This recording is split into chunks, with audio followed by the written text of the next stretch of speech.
Hi, this is Melanie Gorelnik, and for the next hour, I'll be reading from the August 26 issue of the Democrat Chronicle on the Niagara Frontier radio reading service.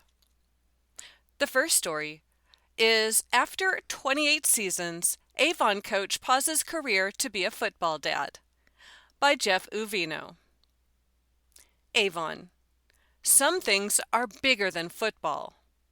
That's why, for the first time in nearly 30 years, Andy Englert won't spend Fall Friday nights with Avon. Englert, head coach at Avon for the past 28 seasons, will take a year off while his son, Trent, plays his senior season at York Pavilion.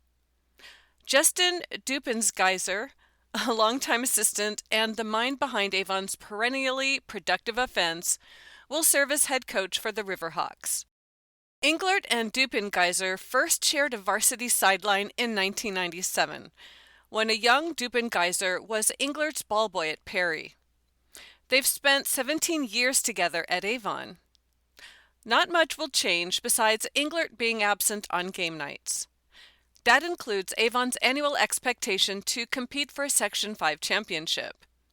Quote, "Out of 31 varsity games, I've only seen my son play 7 times, and 3 of them I've coached against him," Englert said. "I need to do it for my kid for 1 year." Avon Central School's Board of Education approved Dupengeiser as head football coach at its August 24 meeting. Englert, still active on Avon's staff, plans to reapply for the 1-year position in 2027.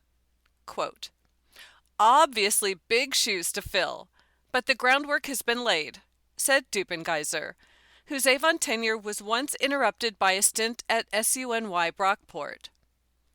"I love the guys who we coach with, and the team that we have. Titles don't really matter. It's about going out on Friday nights and doing your job." Englert wrestled with this decision for weeks. Late nights and early mornings found him wondering whether to seize his final chance to watch Trent, a standout linebacker who will soon begin his 4th varsity season. Andy Englert, under whom Avon won 7 Section 5 titles, will still spend most days at Avon. But Friday nights will be for family. Quote, "I started thinking about how much time I spend with other kids. Not so much with my own kids," Andy Englert said. "I always thought I'd be with Trent somewhere, but the journey didn't take us down that path.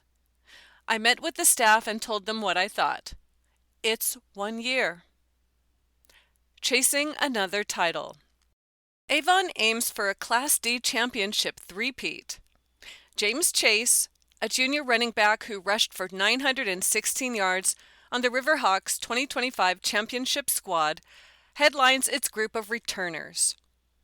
Dupengeiser noted the team's depth at the line of scrimmage, rarely an asset at Class D schools.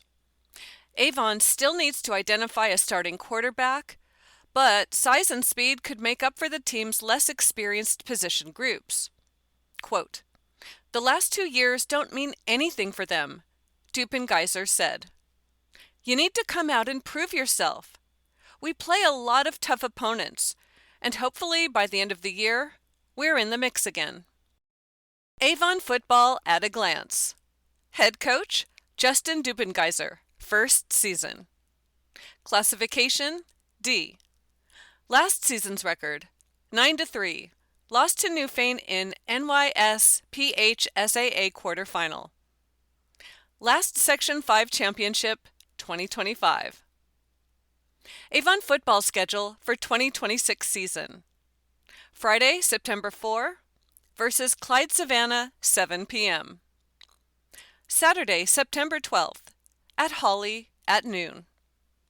Friday, September 18, versus Geneseo, Mount Morris, 7 p.m. Friday, September 25, at Attica, 7 p.m. Friday, October 2, versus Canisteo Greenwood, 7 p.m. Friday, October 9, at Batavia Notre Dame / Byron Bergen, 7 p.m. Friday, October 16, versus York Pavilion, 7 p.m. And Friday, October 23rd, at Oakfield, Alabama/Elba, time to be determined. Avon's top returning players: Junior RB/LB James Chase, Junior WRDB John Dolgos, Senior OL/DE Kyle Gallagher, Senior OL/DL Joe Hayes, Senior OL/DL Gabe Mayen, Senior WR/DB Eli Rex, Senior OL/DL Teddy Rice, and Senior QB/LB Hunter Secker. Marquee matchups for Avon. Englert won't miss Avon's senior recognition night. The Riverhawks host York Pavilion for it on October 16. That game stood out in the minds of Avon players after Y/P defeated the Riverhawks in 2025. They also look forward to a September 18 date with Route 39 rival Geneseo Mount Morris. There's a picture of Justin Dupengeiser, and he's on the football field wearing a t-shirt and shorts. He's got a baseball cap on and a lanyard. He's got some papers in his hand. He's got a brown beard and mustache, and he's a heavyset guy. And he's holding his arm out, kind of pointing off to the left, and there are a few football players walking that direction. Photo credit goes to Jeff Uvino, and I believe that's from the Democrat Chronicle. That story was after 28 seasons, Avon coach pauses career to be a football dad, by Jeff Uvino. The next story is why are flags at half-staff in New York today? Here's what to know, by New York Connect team. President Donald Trump said he ordered U.S. flags lowered in honor of country music icon Dolly Parton, who died Tuesday at age 80. Trump announced the order in a Truth Social post shortly after Parton's death was announced. He said flags across the country would be lowered for 1 week beginning at 6 p.m. Eastern Time on August 25. Quote, "Very sad to report that Dolly Parton, one of the greatest country singers, and far beyond ever, all caps, has just passed away. This is a true loss for millions of people. There has never been anyone like her, and never will," Trump wrote. In her honor, I am lowering the American flag throughout the United States for 1 week period, beginning tonight at 6 p.m. Rest in peace, Dolly. The world loves you. Dolly Parton's death announced by family. Parton's death was announced in a video message from her nephew, Brian Seaver, posted to her social media pages. Quote, "Dolly has lived in the light and is in the arms of Jesus, surely met by her husband Carl, her parents, and countless others who have watched her and longed for her to meet them in the heavens," Seaver said in the video. No cause of death was disclosed. Parton's publicist said she died peacefully in Nashville. Concerns about Parton's health has grown in 2025 after she postponed a concert tour because of what she described as health challenges. Her sister, Frida Parton, later publicly asked fans to pray for her. Parton rose from a poor upbringing in rural Tennessee to become one of the most successful and recognizable entertainers in American history. Over a career spanning nearly 6 decades, she sold more than 100 million records and won 11 Grammy Awards. Her enduring hits include Jolene, 9 to 5, Coat of Many Colors, and I Will Always Love You. Her career extended far beyond music. Parton became a film and television star, businesswoman, and philanthropist, while building a fan base that crossed generations and musical genres. Parton's connection to New York and Broadway. Parton's legacy also included Broadway. She received a Tony Award nomination for writing the score for 9 to 5, the musical, which opened on Broadway in 2009. She also recently announced plans to bring her life story to Broadway. Her autobiographical production called Dolly, a True Original Musical, is scheduled to begin preview performances December 7th at the St. James Theater in New York City. Opening night is planned for January 19, 2027, which would have been Parton's 81st birthday. The musical features some of her best-known songs, along with new music written for the production. Dolly Parton's philanthropic legacy. Beyond entertainment, Parton was widely known for her charitable work. She donated $1 million to vaccine research at Vanderbilt University in 2020, becoming an early supporter of research that contributed to the development of Moderna's COVID-19 vaccine. There is a picture of Dolly Parton with her sister Frida on stage. They're both holding microphones. They both have very pretty light blonde hair. Let's see, Frida has bangs and her hair is kind of up in a messy do that looks really cute. She's really beautiful. She looks a little different in the face than Dolly, but very, very pretty. And she's wearing something very simple, just a black, like a tuxedo top and then a colorful necklace that's made of beads. And then Dolly is wearing a very glittery, low-cut yellow dress that's got spangles and sparkles and red sequins all over it too.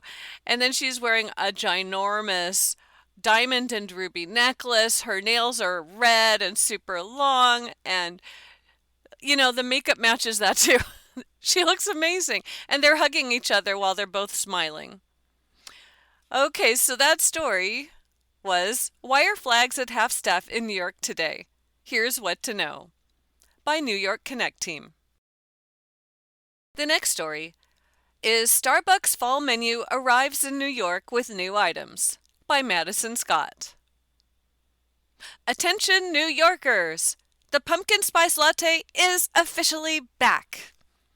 Starbucks 2026 Fall Menu launched Tuesday, August 25, at participating locations across New York and the rest of the country.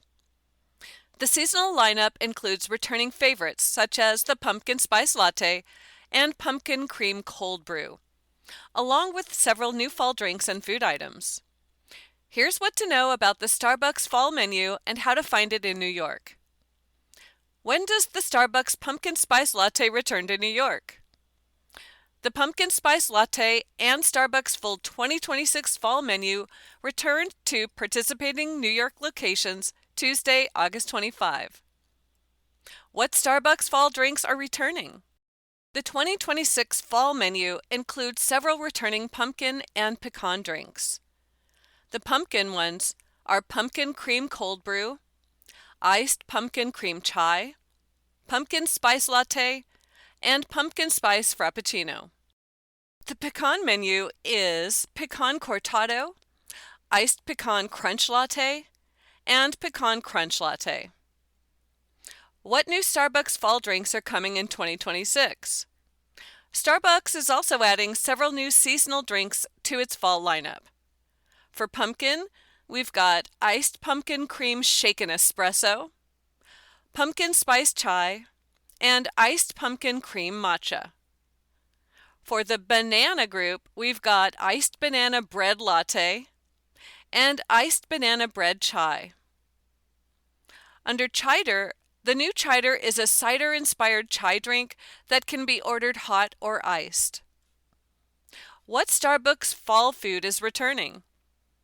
The pumpkin cream cheese muffin is the only returning fall food item listed in the 2026 lineup. What new Starbucks fall food items are available? The two new food items are joining the fall menu: Chicken Bacon Protein Pocket and Hedgehog Cake Pop. That story was Starbucks Fall Menu Arrives in New York with New Items by Madison Scott. You are listening to a reading of articles and features from the Democrat and Chronicle on the Niagara Frontier Radio Reading Service.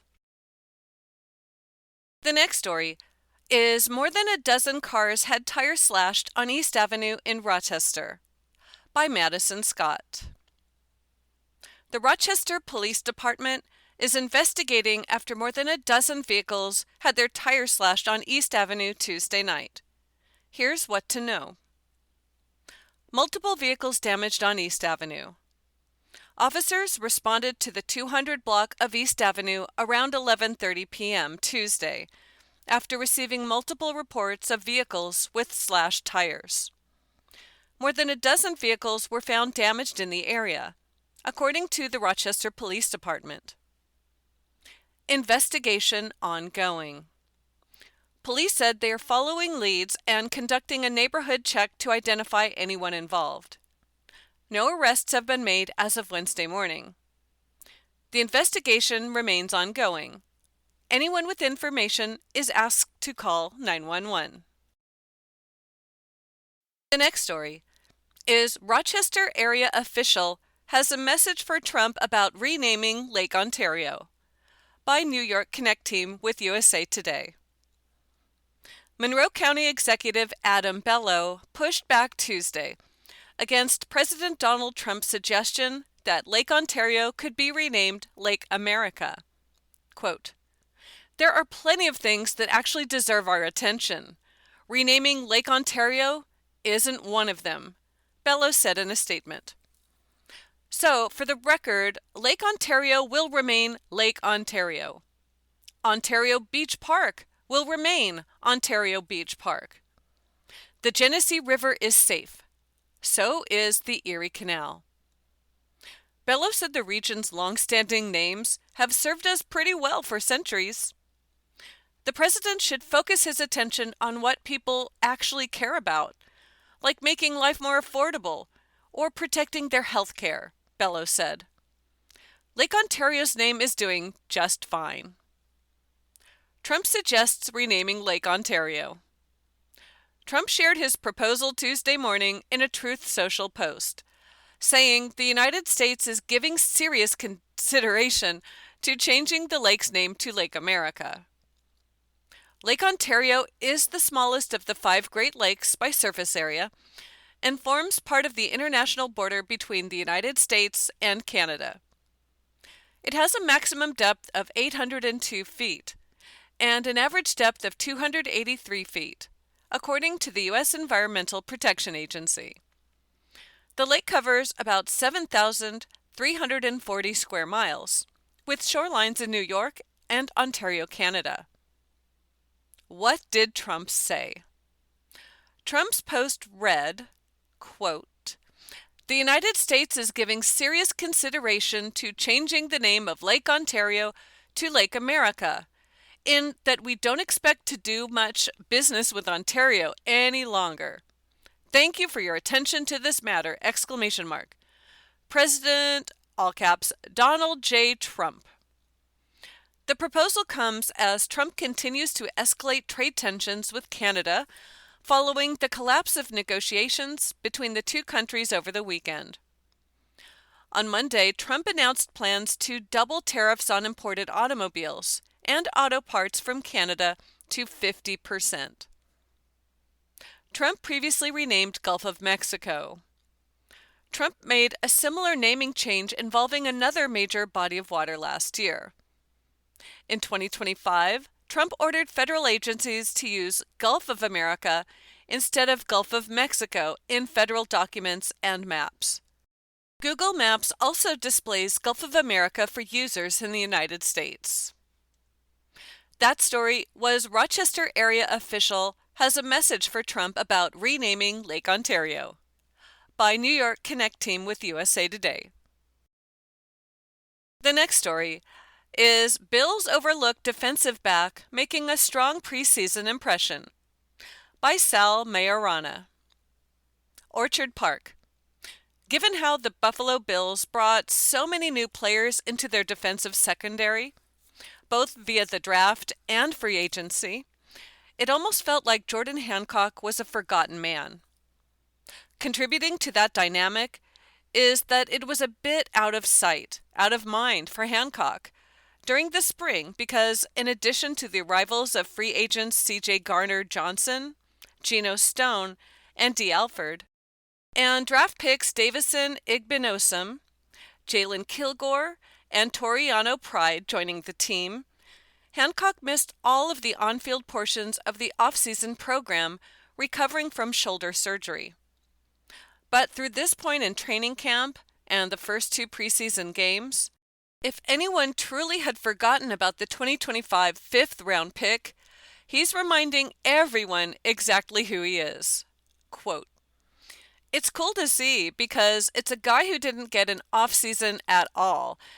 And in a new system, that's really hard," Coach Joe Brady said. "It's good to see a guy coming off an injury. There's no hesitation, flying around, making plays. He's figuring out what that niche is, and we're asking a lot of him, moving him around. Our nickel plays a lot of different roles, so to be able to play safety, play nickel, help on special teams. It was cool to see him finally make some plays." A delayed start, but fast climb for Jordan Hancock. Through the first two preseason games, according to Pro Football Focus charting, Hancock has played 57 total snaps, and 38 of those as a slot corner and 17 as free safety, plus 2 random snaps on the line. He's been in on 5 tackles, and every one of them was regarded as a stop, which PFF defines as a tackle that caused a failure for the offense. Although he has allowed 5 receptions on 6 targets, those have gone for just 12 yards total. Quote, "I told you he was going to be one of the biggest evaluations this camp because he did miss the offseason," defensive coordinator Jim Leonhard said.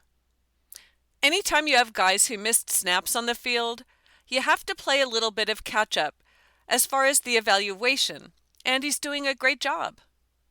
It's finding the right amount of snaps, the right roles for him.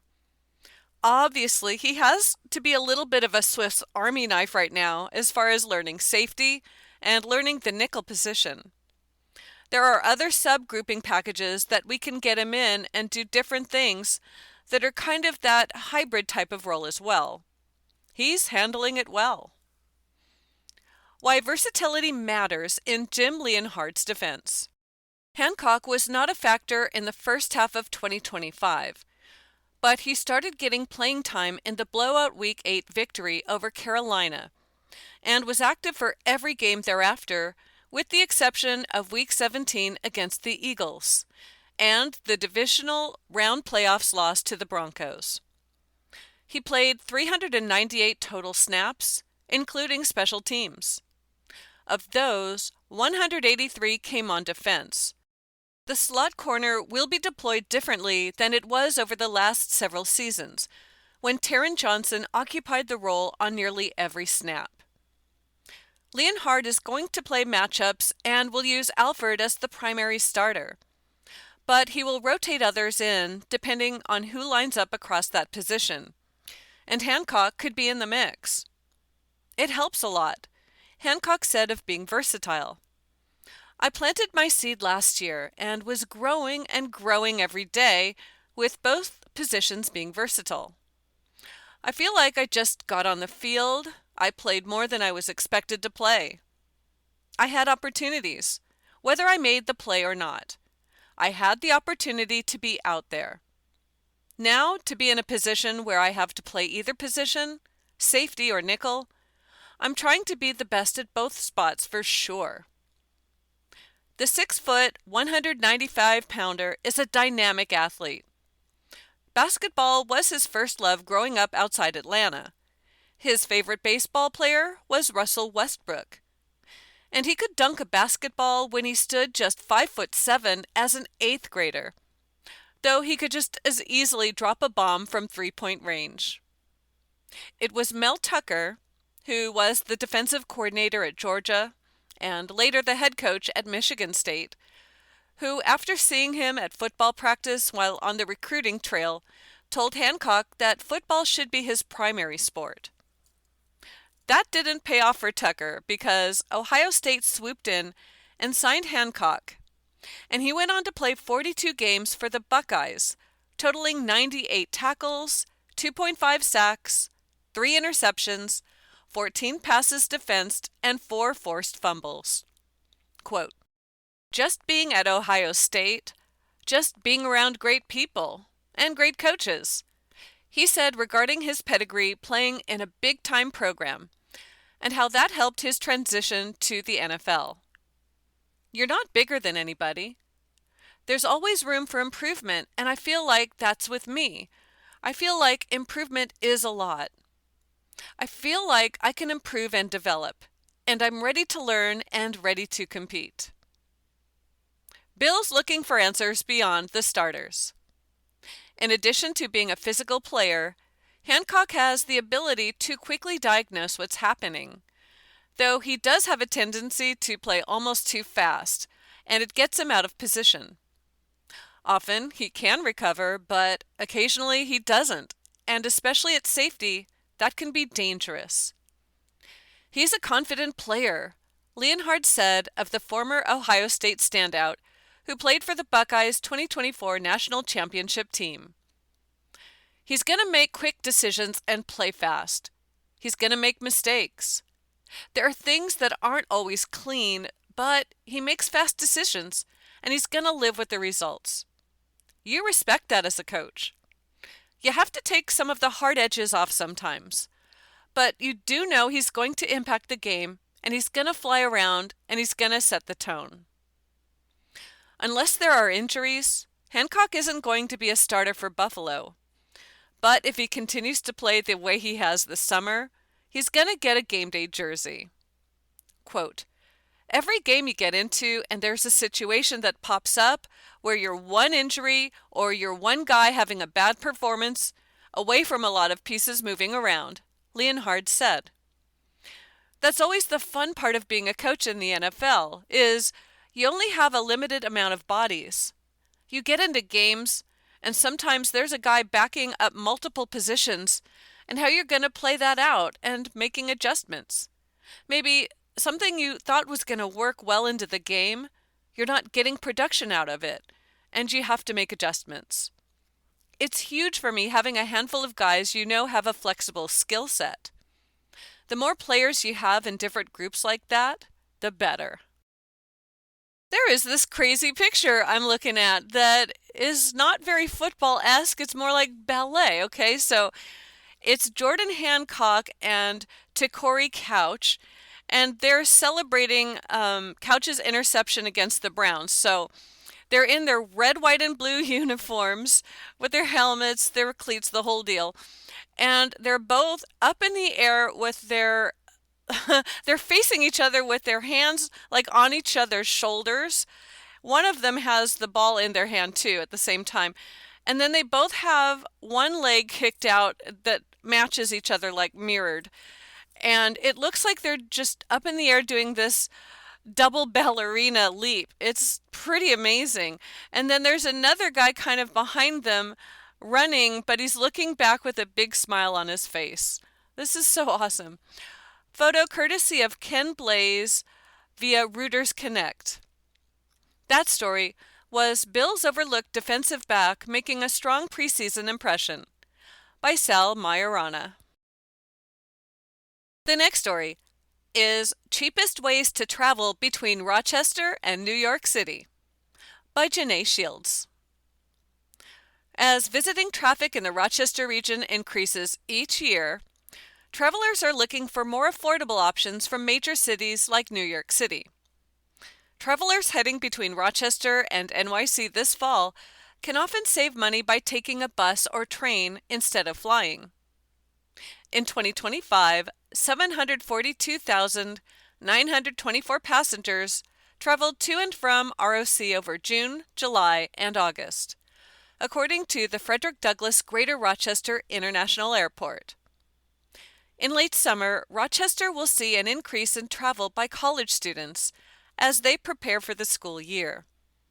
Here are some options for visitors traveling to and from NYC. Options for travelers going from Rochester to NYC.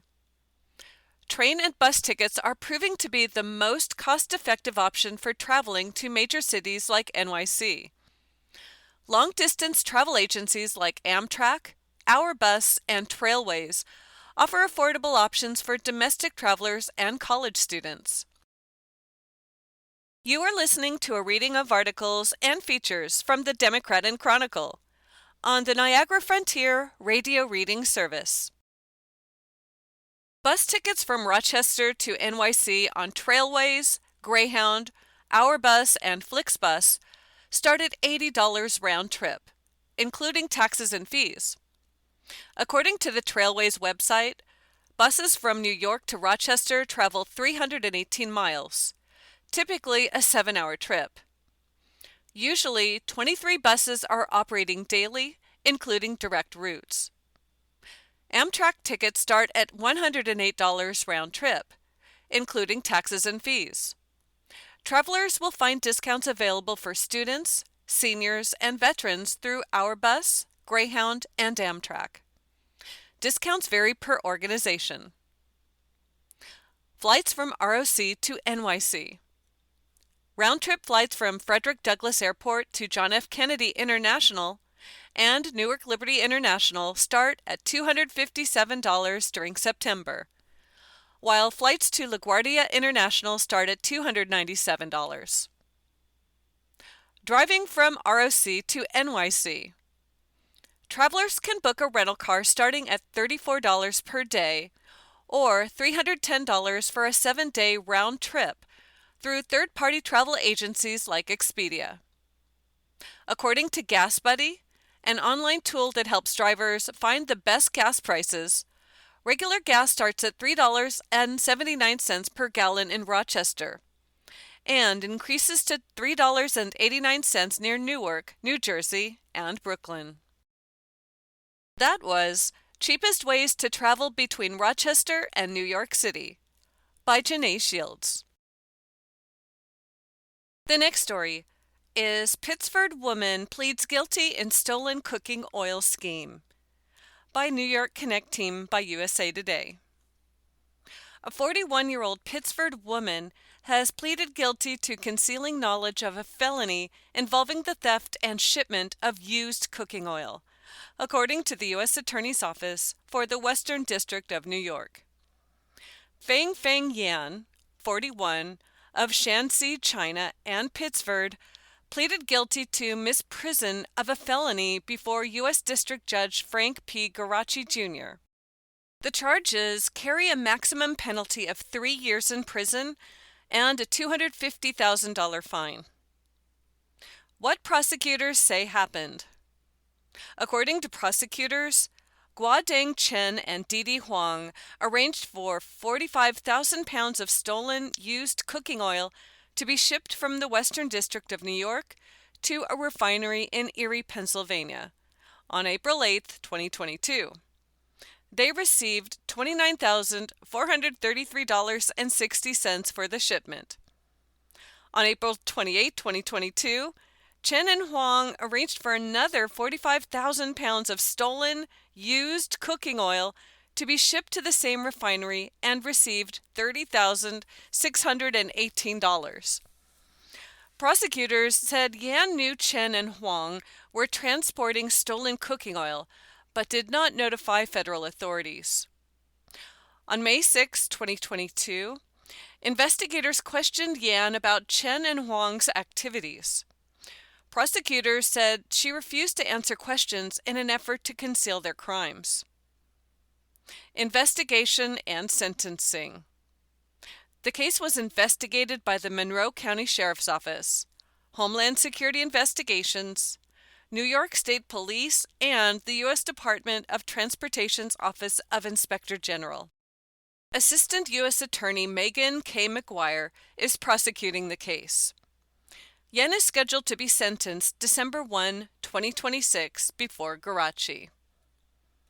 That story was Pittsford Woman Pleads Guilty in Stolen Cooking Oil Scheme by New York Connect Team via USA Today. The next story is Dump Truck Driver Killed After Striking Parked Garbage Truck in New York by Victoria E. Frail. A dump truck driver died Monday morning after his vehicle struck a parked garbage truck in Stockholm, St. Lawrence County, according to New York State Police. Dump truck struck parked garbage truck. The crash occurred on County Road 47 at about 7 a.m., police said. A dump truck was traveling south on the road when it struck a garbage truck parked on the west shoulder, according to troopers. The dump truck then left the roadway and overturned. The dump truck driver, Gregory E. Yadow, 72, of Governor, suffered severe injuries and was pronounced dead at the scene, police said. 2 people were inside the garbage truck at the time of the crash. The 44-year-old male driver and 57-year-old female passenger, both from Franklin County, were not injured. State police continue to investigate the crash. Stockholm is in New York's North County, near the Canadian border. That story was Dump Truck Driver Killed After Striking Parked Garbage Truck in New York, by Victoria E. Frail. The next story is What is Operation Stone Garden? How Monroe County's $160,000 grant works, by Korea Weaver. The Monroe County Legislature recently approved a $160,000 Operation Stone Garden grant in a 17-12 vote. But what exactly is Operation Stone Garden? Here's a closer look at the program and how its funding is allocated. Operation Stone Garden is a federal grant program administered by the Federal Emergency Management Agency, a component of the Department of Homeland Security. The program provides funding to state, local, and tribal law enforcement agencies to use toward enhancing border security and operations. In addition to enhancing border security and operations, the program is also used to improve information and intelligence sharing to address border-related threats. Monroe County is eligible for the program because Operation Stone Garden funding is available to jurisdictions along U.S. land and water borders. New York agencies near the Canadian border and Lake Ontario have historically received grants through the program. How do you obtain funding? To obtain funding for this program, number 1, state administrative agencies in eligible states review and submit applications to FEMA on behalf of local and tribal law enforcement agencies in their state or territory. Number 2, FEMA then reviews the application and speaks with U.S. Customs and Border Protection about which applicants should receive Operation Stone Garden funding. Number 3, these funds are distributed based on the current, quote, risk to the security of the border and the effectiveness of the proposed projects. What can the funds be used for? Operation Stone Garden funding can be used toward personnel-related costs such as overtime, travel, and daily costs associated with deployment of personnel to border areas, as well as vehicle rentals, mileage and fuel costs, and other equipment. Funds can also be used for security equipment, including border security cameras, automated license plate readers, and analytics platforms. That story was What is Operation Stone Garden? How Monroe County's $160,000 grant works, by Korea Weaver.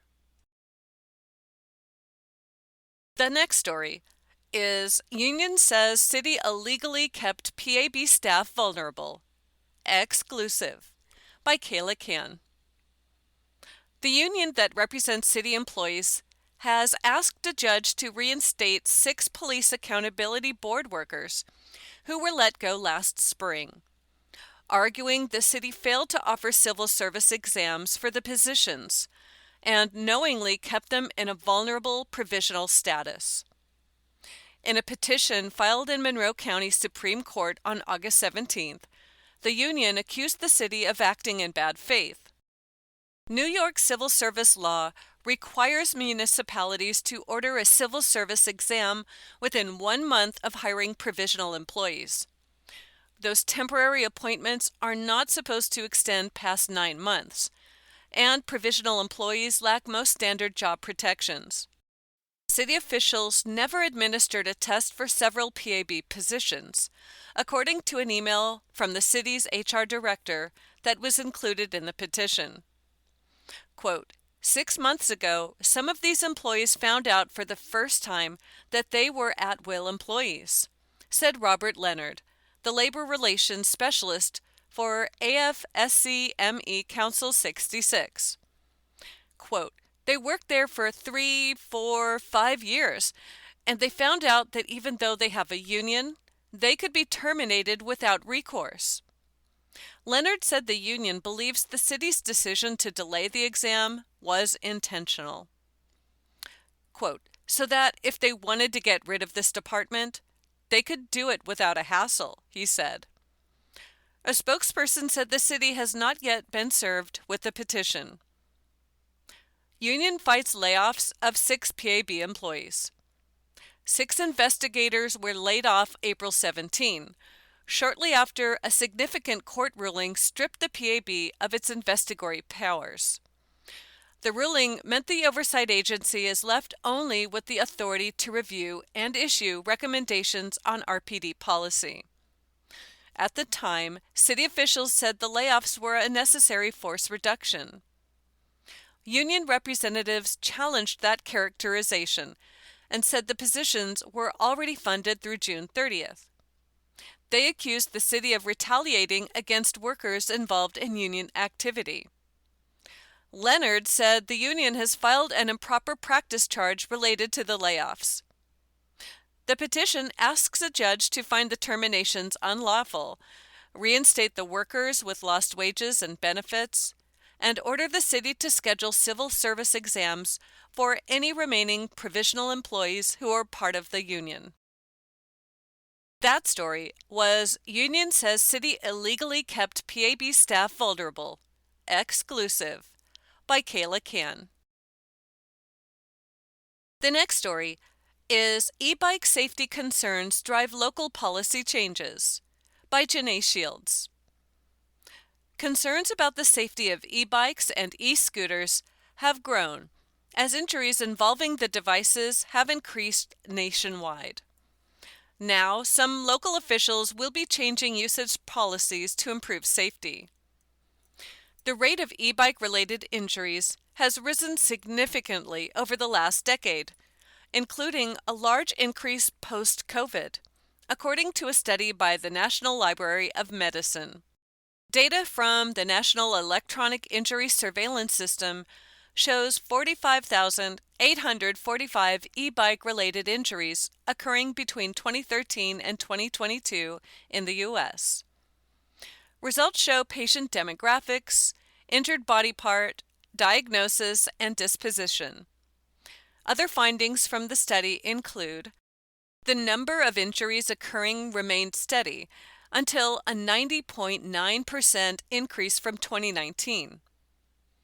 Hospitalization was required for 10.9% of patients following e-bike-related injury, with hospitalization most frequently occurring through fracture and concussion. 30% of injuries associated with e-biking had motor vehicle involvement. The most injured body part for children and teens was the head, whereas for young adults and adults, it was the finger. In a contributing article by brain surgeon Dr. Blake Taylor, he recalls treating a young 5-year-old patient for a traumatic brain injury that required emergency surgery. Quote, what is missing from the debate surrounding e-bike freedoms and regulation is the focus on the injuries that happen when youths crash their bikes, Taylor said. If parents, youths, the public, and elected officials only knew. If they could see the internal injuries and what happens in my operating room, and in many trauma centers across the country, and what it takes to save these lives or prevent devastating disabilities, maybe they would rethink their priorities. City officials respond to an increase in e-bike injuries. Under New York State law, e-bikes and e-scooters are restricted from sidewalks. However, municipalities can decide otherwise. The City of Geneva is the most recent municipality to change the policies surrounding the use of e-bikes and scooters. Now, the region is banning motorized vehicles on sidewalks and banning people under 16 from riding e-bikes or e-scooters. You are listening to a reading of articles and features from the Democrat and Chronicle on the Niagara Frontier Radio Reading Service. E-bikes and e-scooters are also banned from roads with posted speed limits above 30 miles per hour, and the vehicles cannot exceed 20 miles per hour. Other areas like Rochester and Ogden have passed similar laws. Pittsford is also considering motorized vehicle legislation. Following a March 24 public hearing, the Pittsford Village Board postponed a vote to revise the proposal's language. The legislation has not yet received final approval. That story was E-Bike Safety Concerns Drive Local Policy Changes by Janae Shields. The next story is Tiki Week returns to Rochester with tropical drinks and fun swag by Tracy Shoemaker. Rochester Tiki Week will return for its third annual iteration from August 24th to 30. 10 local bars will offer a specialty menu with their best and most ingenious tiki creations. Participating bars will include Jack's Extra Fancy, Ziggy's, Martine, Bad Bar Ending, Marge's Lakeside Inn, Aqua Vitae, Poke Sushi, The Daily Refresher, Bevy, and Pour in Joy. Quote, Tiki Week allows the bars to try something new and be a part of the tiki community, said Eric Rosenstraten, founder of Rochester Tiki Week and co-owner of Jack's Extra Fancy and Easy Sailor. Quote, it also brings tiki lovers here from all over the Northeast to experience one of the best tiki and rum communities in the country. Standout events include a pop-up bar takeover with award-winning New York City tiki bar Paradise Lost at Easy Sailor on Wednesday, August 26. The week will culminate with the Sundown Swizzle Contest at Marge's Lakeside Inn on Sunday, August 30. For a fun incentive, passport coasters will be available at all participating bars. The first 150 Tiki explorers to enjoy a cocktail at each locale and get their official stamps will receive Tiki swag redeemable at Easy Sailor at 622 Park Avenue. Find more information at Rochester Tiki Week on Instagram. That story was Tiki Week returns to Rochester with tropical drinks and fun swag by Tracy Shoemaker. The next story is Sheriff Baxter to stop law enforcement consulting after ethics review by Kayla Can. Monroe County Sheriff Todd Baxter will stop consulting on law enforcement topics through his privately owned firm after a county ethics board found the overlap between that work and his role as an elected official could create public confusion and the appearance of a conflict of interest. The board stopped short, however, of finding Baxter in violation of the county's ethics code. The August 19 report from the Monroe County Board of Ethics followed 2 complaints that accused Baxter of using his public role as sheriff to promote his work as a consultant. The complaints also raised concern over potential conflicts of interest if Baxter's private clients later seek employment, promotions, or contracts with or are investigated by Monroe County Sheriff's Office. Baxter started Baxter & Barnes Leadership LLC in 2024 with former Fairport Police Chief Matthew Barnes. The consulting firm offers 10 leadership development courses with 3 tailored for law enforcement: Transforming Jail Culture, Threat Assessment and Management, and Leadership Essentials for the Newly Promoted. Some marketing materials for the business included photographs of Baxter in his police uniform. Ethics Board reviews sheriff's private consulting firm. The Board of Ethics found the 3 law enforcement courses warrant particular caution and concern because they appear closely related to the sheriff's job responsibilities. The board, insistent that its recommendations were not a finding of wrongdoing, advised Baxter to step back from those trainings to minimize potential conflicts and preserve public confidence in his role as sheriff. Still, they warned Baxter that the heavy burden of compliance falls principally on him to ensure that future ethical conflicts are addressed properly. Baxter should establish procedures to identify any conflict of interest between his private clients and his public role and rescue himself from decision-making where appropriate, the report said. The board also recommended Baxter replace any marketing materials that show him in uniform or reference his official title as sheriff. Quote, "Going forward, the Ethics Board remains concerned that Sheriff Baxter's continued participation in BBL and its activities can give rise to ongoing instances in which violations of the Ethics Code may arise or reasonably be suspected or alleged," the report states. There are additional factors to be regularly identified, evaluated, and potentially addressed. In a statement, Baxter said none of the courses were taught in Monroe County to prevent overlap between his public duties and private business activities. Still, he agreed to refrain from law enforcement consulting. He will still be involved in programs related to general leadership development. Quote, "This oversight is important, and recommendations designed to strengthen public confidence deserve to be taken seriously," Baxter said. Monroe County legislator Rachel Barnhart, who filed one of the complaints, disagreed with the board's finding of no ethical violation after reviewing its conclusions and recommendations. Quote, "My complaint accomplished something important," she said in a statement. "Sheriff Baxter will stop using his private business to sell law enforcement programs while serving as Monroe County Sheriff. But the public deserves consistent application of our ethics code." There is a picture of Monroe County Sheriff Todd Baxter. He is seated at a table in full uniform, which has his gold star on his left side chest.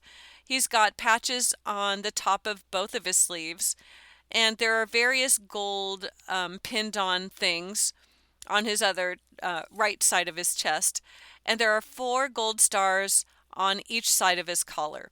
He's got short cropped gray hair, a brown and gray mustache, and he's wearing black rimmed glasses. He's got his hand up while he's speaking into a microphone, and behind him is projected a map of the city. Photo credit goes to Sean Dowd via Rochester Democrat and Chronicle. That story is Sheriff Baxter to stop law enforcement consulting after ethics review, by Kayla Ken. The next story is New Yorkers still require paper retirement statements. Opinion, by Marie Clark. For the past 10 years, New York's Attorney General and the state's Division of Consumer Protection have warned residents about scammers trying to access bank and retirement accounts with a simple message: don't click the link. Now the Securities and Exchange Commission, or SEC, is proposing a new rule that will require investors to do exactly what those warnings tell them to avoid. The proposal is called Regulation E-Delivery, and it significantly changes how we receive sensitive financial information. The shift may sound administrative, but it would change the everyday fraud risk calculation for millions of people, especially older Americans. What would Regulation E-Delivery do? If you have a retirement account or mutual fund shares, the documents that tell you what is happening with your savings arrive on paper unless you ask for them electronically. Regulation e-delivery reverses that arrangement so that electronic delivery becomes the default. The option to receive electronic files has existed for years, and anyone who prefers digital delivery can easily choose it. Under the proposal, documents containing your personal financial information will not be mailed to you directly. Instead, you'll receive an email notice saying a document is available, with a link to a website where you can go retrieve it. That's exactly how phishing scammers take advantage. For years, public and private organizations in New York have warned people not to click links in unexpected emails about their accounts.